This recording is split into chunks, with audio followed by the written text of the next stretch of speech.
I am the Tofu Golem. Please enjoy the video. In this video, I will explain how to learn financial literacy, easy method. Start by tracking 1 month of spending and categorize each expense daily. Next, create a simple budget with 3 categories and set realistic limits. Automate transfers to savings and treat them like bills. Learn basic terms like interest, budgeting, and credit score to make smarter choices. Practice reviewing progress weekly and adjust goals as you gain confidence and control. Explore practical skills to make money decisions easier and less stressful.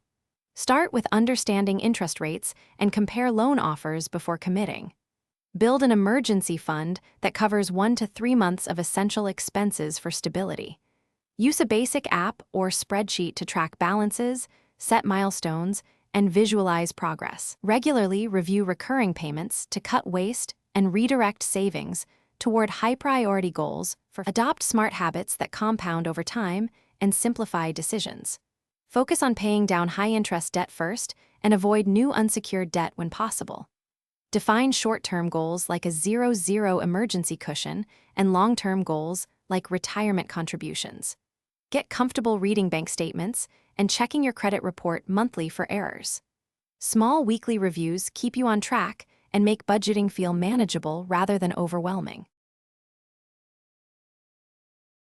Thanks for watching. Consider subscribing if we helped you today.